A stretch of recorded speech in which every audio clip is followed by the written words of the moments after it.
दुनिया की जंगों में सबसे खौफनाक जंग थी। ये जंग 4 साल और 3 माह जारी रही। इस आलमी जंग में 2 करोड़ अफराद मरे। इन मरने वालों में 1 करोड़ फौजी भी शामिल थे। आदादो शुमार के मुताबिक जंग अजीम अव्वल में रोजाना 6500 फौजी हलाक होते थे। इस जंग के दौरान दुनिया 2 हिस्सों में तकसीम हो गई थी।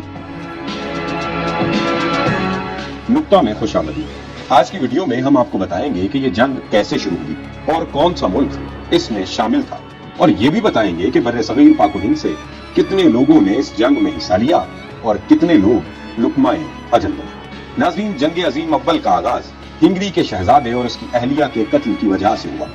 दोनों को 28 जून 1914 को उस वक्त कातिलाना हमले में हलाक कर दिया गया जब वो बोस्निया के सरकारी दौरे पर वहां मौजूद थे।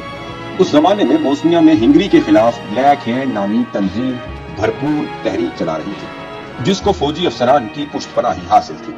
इस तंजीम ने शहजादे और उसकी अहलिया को कत्ल करने के लिए 6 नौजवानों को अपने खुफिया नेटवर्क से मुंसलिक करते हुए उन्हें बाकायदा तरबियत और असलहा भी फराहम किया। शहजादे और उनकी अहलिया की आमद के मौका पर टाउन हॉल की तरफ जाते हुए उन पर हमला कर दिया गया। पहले हमले में वो बच गए। इस हमले में 20 के करीब अफराद जख्मी हुए। टाउन हॉल की तरफ जाते हुए उन पर दोबारा हमला किया गया। 19 साला कातिल ने गाड़ी पर फायरिंग कर दी। एक गोली शहजादे के सीने में लगी और दूसरी शहजादी के पेट में। कातिल को मौका पर गिरफ्तार कर लिया गया। वाकये के रद्द-ए-अमल के तौर पर सर्वेलेंस के 1000 से जायद घरों, दुकानों, स्कूलों, होटल्स, प्रिंटिंग हाउस और बैंकों को मिसमार कर दिया गया। 1 माह बाद हिंगरी ने बोस्निया के खिलाफ बाकायदा तबले जंग बजा दिया। बोस्निया ने हालात के पेश नजर रूस से मदद तलब की। रूस ने मदद की हामी भर ली। रूस के मैदान में आने के बाद हिंगरी ने जर्मनी से मदद मांग ली। यहाँ ये आपको बताते चलें कि ऑस्ट्रिया, हिंगरी और जर्मनी का 1882 में एक वायदा हुआ था, जिसके मुताबिक तय हुआ था कि मुश्किल वक्त में एक दूसरे के साथ देंगे।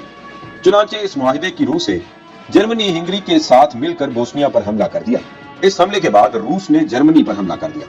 नाज़रीन, इसी जमाने में अलाइड फोर्सेस का एक इत्तेहाद बना था, जिसमें रूस, बरतानिया और फ्रांस शामिल थे। फ्रांस चूंकि रूस का इत्तेहादी था, लिहाजा उसने भी जर्मनी पर हमला कर दिया। अब जर्मनी पर दोनों तरफ से हमला हो चुका था। एक तरफ रूस और दूसरी तरफ फ्रांस के साथ जंग में बुरी तरह उलझने की वजह से जर्मनी मुश्किलात से दो चार था। जर्मनी की मुश्किलात तब बढ़ी जब बरतानिया ने भी तीसरी तरफ से हमला कर दिया। अब जर्मनी तीनों अतराफ से जंग में बुरी तरह घिर चुका था। 5 सितंबर से 12 सितंबर 1914 तक पेरिस के मुजाफात में लड़ी गई जंग में बज़ाहिर जर्मनी को शिकस्त का सामना करना पड़ा। ताहम जंग के इस पहले हिस्से के बाद दोनों जानब की अफवाज ने खंदकों में पोजीशनें संभाल ली थी। 1917 तक दोनों जानब की अफवाज खंदकों से एक दूसरे पर हमलावर होती रही। इस दौरान दोनों जानब से लाखों फौजी हलाक हुए और जख्मी भी हुए। 1917 में अलाइड फोर्सेस ने इस जंग में शिद्दत के साथ अमेरिका की कमी महसूस की, जो अपनी ताजा दम फौज और हथियारों समेत इस जंग का नक्शा तब्दील करने में उनका मुआविन हो सकता था। कई बरस गुजरने के बाद अब अमेरिका भी जंग में शामिल ना होकर खुद को तन्हा महसूस कर रहा था। ताहम इस दौरान में अमेरिका के हवाले ऐसे 2 बड़े वाकयात रूनुमा हुए जिनसे अमेरिका में जंग में शामिल होने या ना होने के लिए राय-ए-आमा तब्दील हो गई।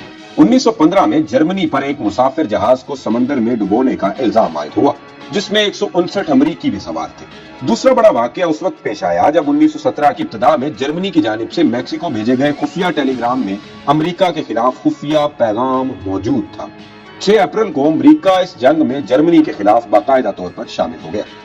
ताहम अमेरिका की जानिब से जंग में शमूलियत के साथ ही रूस ने मुल्क में आने वाले दाखिली इनकलाब के बाद जंग से लाताल्लुक होने की तैयारी शुरू कर दी और 3 मार्च 1918 में जर्मनी के साथ एक अमन मुआहिदे के बाद खुद को जंग अजीम अव्वल से अलहदा कर लिया। अपनी मशरकी समत से अमन होने के बाद जर्मनी ने अपने फौजी अमेरिका से लड़ने के लिए मगरबी समत की जानिब भेज दिए। ताहम जर्मनी के मगरब में ये जंग मजीद 1 साल तक जारी रही। अमरीकी फौजी इस जंग में ताजा दम थे, जबकि दीगर अलाइड फोर्सेस मुसलसल 3 साल से लड़ने के बाद अब थक चुके थे। 1918 के इख्तिताम पर फरीकैन के माबैन आरजी सुलह पर इत्तफाक हुआ और